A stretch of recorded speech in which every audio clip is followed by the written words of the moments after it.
What is up, guys? Panther here, and we are bringing you our APA Season 4 Little Cup Week 1 Team Builder against Joey PokeaimMD and the Bronx Beartics. So, as you can see, we have a very tough opponent here in Week 1, and yeah, so we really have to bring it here this week if we want to, first of all, not embarrass ourselves, but have any chance to pick up a win.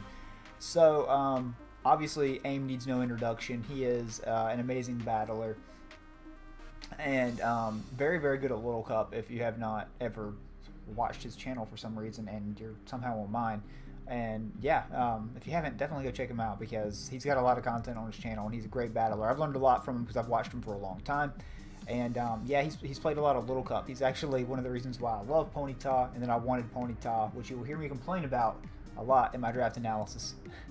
But anyways, guys, so you can see his team right there up above us. He has the Timber, the Diglett, the Wingull, the Snubbull. Those four right there are just amazing mons here in Little Cup. He's got the Alolan Rattata, Karrablast, Gulpin, Swinub, Roggenrola, and Shinx. So there's a couple things that stick out here. It should be that I really have no switch-ins to a couple mons. So we're going to start with Timber and just kind of work our way down. So we actually handle Timber pretty well. We have Fungus and we have Larvesta. That's why we do have both here. And yeah, that's Timber is very scary in Little Cup, but we actually handle it fairly nicely. We do have Diglett, or he does have Diglett. Diglett's very scary for me just for the simple fact that it can trap so many of my mons. It naturally outspeeds everything. It hits 20 speed in Little Cup, and my fastest speed is right here with Abra being 19 speed. So that is not going to help. I do have a very good check to it in my Fungus, but it can come in and just trap things. So we do have some priority on our team just to hopefully break that thing's Focus Sash, which is what I'm really expecting here for. I assume it's going to be he's going to try to kill Abra with. He's just going to try to come in, trap it, and kill it. Or at least take it down to its Focus Sash. So my plan really is not to bring Abra out on the field unless it's absolutely necessary, which is kind of counter to what Abra does. Abra's the best revenge killer in Little Cup, so its job is to come in, outspeed things, and just nuke them with Psychic. But Diglett kind of eliminates that because it's going to cost me my Focus Sash if I choose to do so. So we have to get creative with prep. Wingull, we have the best counter in the game in Chinchou. Unfortunately, with him having Diglett, it eliminates me being able to run Eviolite or Berry Juice on my Chinchou to improve its longevity against that Wingull. Wingull destroys me. If you're looking at my defensive core, if you're looking at my team, it's going to hit Makuhita, Fungus, Larvesta, and Sandshrew for super effective damage. It speed ties with Abra also, so it really just shreds my team because it can pivot with U-turn, it can knock off, it can defog. There's so many things that Wingull can do. I actually considered picking it up over Chinchou, but I decided to go with Chinchou instead because how could you not? It's Chinchou. But anyways, very scared of Wingull. And the pressure that Diglett plus Wingull causes my team.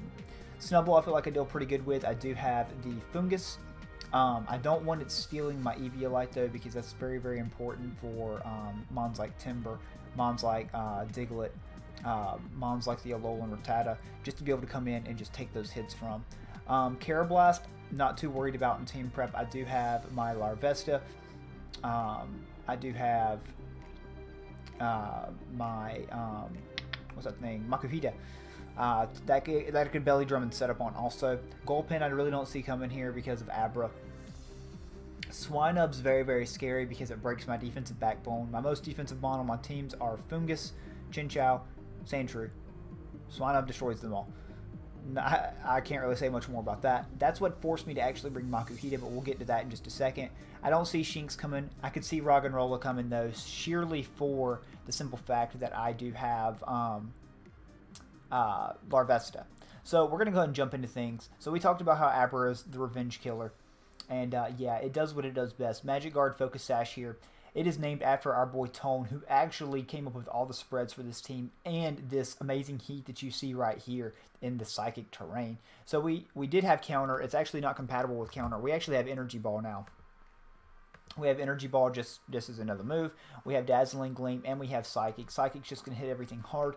The only thing that can really switch into Psychic on his team, because he likes a Steel type, is going to be the Alolan Rattata, which dies to the Dazzling Gleam unless it's some type of weird, bulky Eviolite Spadef set, which I really don't see it being. So this thing hits incredibly hard. Now you're asking yourself, why Psychic terrain? And just looking at Joey's team, Tone came up with this idea that if I can get rid of Diglett, if it comes down to him trying to kill me with 2 priority mons, Psychic Terrain is going to block all of that. So it was some amazing prep. If I can get it set up on an Alolan Rattata Sucker Punch, or like a mon that brings me down to my Sash, but I get the Psychic Terrain up, and then I can just sweep his team from there. Like, let's say he didn't click Sucker Punch with Alolan Rattata, he clicked, you know, Return or whatever. Brought me down to my Sash. Well, I got the Psychic Terrain up, and then I can just sweep him if I got him low enough, and I know I outspeed everything because Aber hits him incredibly hard outside of that. So, got to give the props to Tone here for coming up with that. And that's why it is named Tone. It will be named Tone throughout the season because of that also. So, appreciate that that really cool idea. Hoping it pays off. We have Makuhita here, bounce back and forth. Knew I wanted to bring this thing to help me check the Swinub.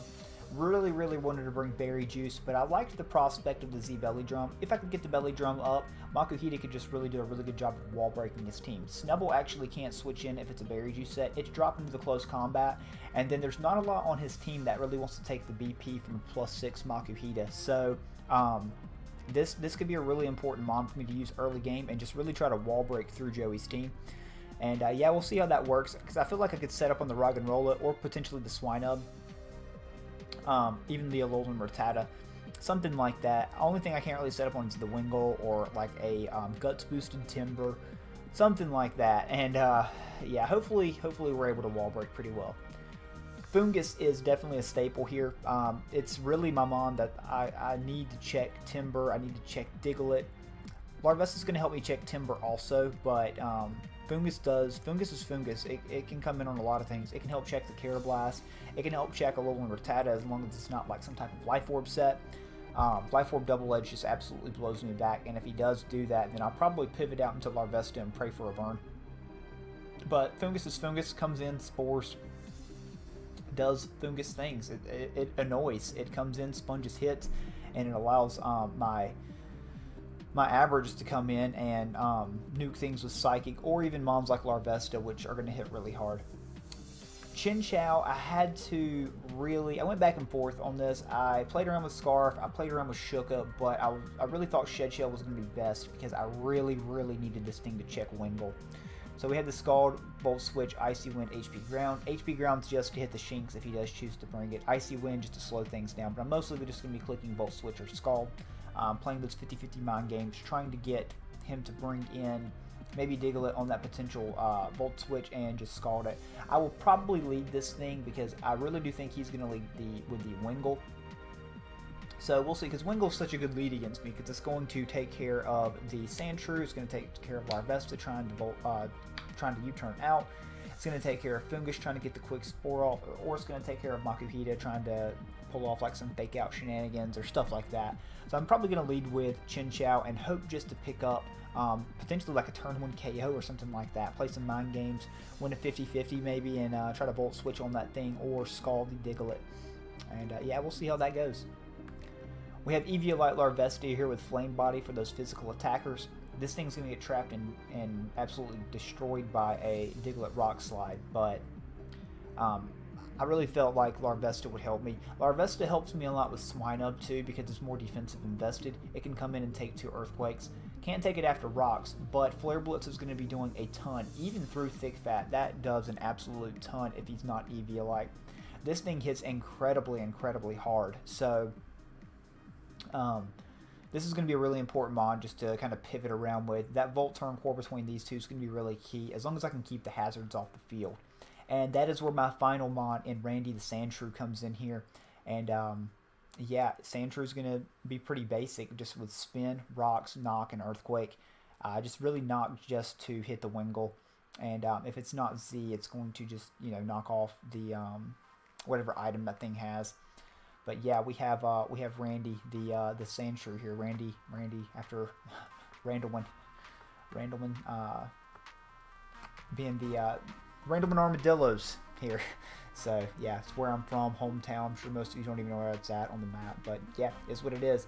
So there we have it, guys. Those are the 6 we're going to be bringing against Joey in our match tomorrow. So be sure to check out the video. It's going to be dropping at 12, I do believe. So just be sure to check out his side of the video as well. But guys, thank you so much for watching, and really looking forward to showing you guys the battle tomorrow.